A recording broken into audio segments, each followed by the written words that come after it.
served in the United States Army during World War II. Hi, Bill. Hi, how are you? Great, thank you. So you were born September 3rd, 1924. Correct. Where were you born at? Born in Lincoln, Nebraska. Where'd you go to school? Well, I grew up in a small town south of Lincoln, Nebraska called Beatrice. You'd say Beatrice back here, but they call it Beatrice out there. Graduated from high school in the spring of 1942. When Pearl Harbor happened in December of 41, most of us in my high school class said, well, we won't have to worry about the war, it'll be over by the time we graduate. That didn't quite happen, obviously. Then I went to a small denominational college called Doane College in Nebraska for a year before I was drafted. And then I was drafted in June of 1943 and sent to Leavenworth, Kansas for orientation, and then 13 weeks of basic training at Camp Fannin in Texas, which is about 100 miles southeast of Dallas. And after 13 weeks of basic training, I'd qualified for what they called Army Specialized Training Program, and they sent us to various colleges to study engineering. I happened to go to Texas A&M in College Station, Texas, which is south of Dallas and north of Houston. And we were there for about a semester and a half. And then the Army decided they needed infantrymen more than they needed engineers. So they chloroformed the whole program, put us all in infantry outfits. And I ended up at the 103rd Infantry Division at Camp House, Texas, which was just north of Dallas, near the Oklahoma border. So they canceled the entire program and just sent everybody into the infantry. Yeah, and they were at schools all over the country. I don't know how many thousand there were, but there were a lot of us. And so we ended up in an infantry outfit. We trained from about March of 44 till about September, and then we were loaded onto troop trains and sent to Camp Shanks, New York, which is up the Hudson River, was up the Hudson River from New York City. An interesting insight, at the time we left Texas, they didn't want to designate us as a 103rd Infantry Division, so they made us Task Force 6299, so that nobody would know we were coming. But I don't think we were on the ground in Marseille, France, more than an hour before Axis Sally came on the radio and said, we welcome the 103rd Infantry Division to France. So they knew more about where we were going than we did, I think. So from Camp Shanks, they put you on board the USS Santa Maria? USS Santa Maria. It wasn't the one Columbus used. But no, well, that's good. What do you recall about that trip across the Atlantic? It was pretty rough. We were in the North Atlantic, and it was fairly stormy, and we were in a convoy, but it felt like the propeller was out of the water more than it was in, and we were stacked 5 deep in the hold of the ship and in bunks, and a few people started getting ill, and you can imagine with that many people in a confined space that when a few people start to get ill from seasickness, it isn't long before it's an epidemic. So, and that's 5 going up in the air, vertical? Up in the air, yeah. You had about maybe 2 feet between your bunk and the bottom of the one above you. So you landed at Marseille and had truck transport to your next site? Well, we were supposed to have truck transportation up to the Lucky Strike staging area outside of Marseille, but according to what we heard, the general forgot to give the command, so we walked. And after having been on a ship in the seasick for 2 weeks, walking up there was not the greatest thing in the world, but we made it. And while we were at the staging area, the French who were unloading the ships decided they were going on strike for more money. So while they were on strike, after we got through training during the day, they put us in trucks and took us down to the docks, and we helped unload some of the ships for a couple of days. We weren't exactly overjoyed by that, but we did it. Did you play hooky a little bit while you were doing that? Yeah, as a matter of fact, 2 or 3 of us decided this is for the birds. Let's go in and see what downtown Marseille is like. we got into downtown Marseille and we found a USA canteen that was being run by I guess it was being run by the Red Cross at the time. And it was nice to have the break and get a coffee and donuts, but we were a little upset that they charged us 15 cents for the coffee and donuts, but we paid the money anyway. Then shortly after that, they put us on boxcars and sent us north in France. The boxcars, as probably most of you know, were called 40 and 8 because they held either 40 men or 8 horses. Unfortunately, it was all 40 men, but we took the trip from Marseille up to Epinal, which was sort of a jumping on spot, and from there we organized and headed over toward the Vosges Mountains, which are in Alsace. They call them mountains there. Probably here we'd say they were fairly large hills like we would find down in the Appalachian part of Ohio, but the mountains were just big enough that the Germans could take positions on top of the hills and we'd have to get up there to take them out. Mm-hmm. So probably there were, we might have a company or a platoon trying to take a hill where there were a dozen Germans holding a defensive position, and they could make it pretty unhappy for people who were trying to get up and down. But we finally managed to clear the Vosges Mountains and headed over towards Strasbourg on the Rhine River. And at that point, I forgot to duck. And it was cold by then too. It was wintertime. Well, wasn't it was December 10th. Yes.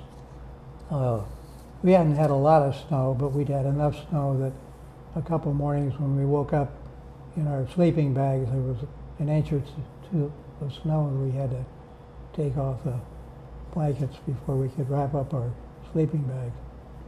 The day we got hit, we were trying to take a little village, and there was an open field between the wooded area we were in and what looked like a large school building on the other side of this open field. And we started to cross the field, and when we got out in no man's land, the Germans in the building opened up, and we all hit the ground. And then the tactic was you'd be on the ground for a little while, then you get up on your hands and up on your elbows and your knees and crawl a few feet and then hit the ground again. But one of those times when I got up on my elbows and my knees, I got hit. I guess my unique thing about the service was I got 4 holes with 1 bullet. It came in the right side of my right leg, came out the inside of my leg, went into the right side of my abdomen, and came out the other side. And so we were pinned down out there for a while. It seemed like it was a long time, but probably in reality it wasn't. But were you conscious or in and out of consciousness? I was conscious, and I think probably the fact that the ground was cold, it probably tended to numb the pain to some extent. Slow the flow of blood as well. And eventually they put down a smoke screen so they could get the wounded out. We had 40 people in our platoon, and I think if I remember the numbers correctly, there were 10 wounded, 10 killed and 20 wounded that day. Wow. Out of 40. So it was not a particularly good day for our outfit. And then do you recall how they got you off the corpsman came and put me on a litter and hauled me over to the nearest road, and then they had a jeep that was set up so they could put 2 litters on each jeep, and then they hauled us to a field hospital that had been set up in tents a few miles away. And there I think they gave me some morphine, or at least deadened the pain, because I remember my first sergeant coming around to say hello, and that's the last thing I remember till the next day when I woke up, and that night they'd operated on me, and because they wanted to get my stomach cleaned out, they'd run a rubber tube up through my nose and down into my stomach. And sometime during the night, unbeknownst to me, I'd pulled that tube out. So the next morning I had to joy of swallowing it back down again. And every time you tried to swallow, you had that tube in the middle of your throat, but finally got it down there. Oh. So after the field hospital, where did they take you? Then they took it to Dijon. They had set up a Army General Hospital in Dijon, and it was at a place that, from what I heard, had been a stable at one time, a fairly elaborate stable, and they'd converted it into a general hospital. And we were there several weeks through the Christmas holidays, and it was pretty comfortable. I was getting to the point before we left there that I could get up and move around a little bit. I wasn't running any races, but at least I could get up and walk a little way. I believe you said also that that was a place where the doctors decided whether your wounds were bad enough that you were out of the war, or That's my whether you could understanding. stay and go They back decided in. whether you were going to go back into combat or whether they were going to send you back to the States. And most of the people went from there to England as a first stop. But in our case, they put us on a hospital ship, and we went down to Marseille. And while I was in Marseille, one doctor from the Mayo Clinic was there, and he did some cosmetic surgery to make me look not so torn up. And then they eventually put us on hospital ships, and we went from Marseille to Charleston, South Carolina. And they tried to get you to a hospital close to your hometown, but it was a little tough in Nebraska. Yeah, Nebraska, sort of in the middle of nowhere, but I ended up at Fitzsimmons General Hospital in Aurora, Colorado, which is suburban Denver. And I was there for a few weeks, and then I got a 30-day leave to go back home. And then after I got back, they were trying to decide what to do with us. And at that time, they'd converted Camp Carson, Colorado, near Colorado Springs, to a rehab facility. So they sent us down there, and we really didn't have much to do. The general decided we ought to have parades every Friday, and we all went to sick call and complained about having to march. And the doctor on duty said, "I agree with you." He said, "I'll give you all medical excuses, so you don't have to work." Now this was April, May 1945, so the war in Europe was over by now. Just about, yeah. Yes. Yep. And then while I was at Camp Carson, they were looking for volunteers to do some work for the War Manpower Commission. And I know in the service you're never supposed to volunteer for anything. But at Camp Carson it was getting a little monotonous. There wasn't really much to do. They had some classes you could take, math and other things as sort of a refresher. But I decided, well, that War Manpower Commission thing might be a good idea. So another fellow and I were sent to Charles City, Iowa, which is up in north central Iowa, to the Oliver Corporation. And Oliver, in those days, made farm equipment.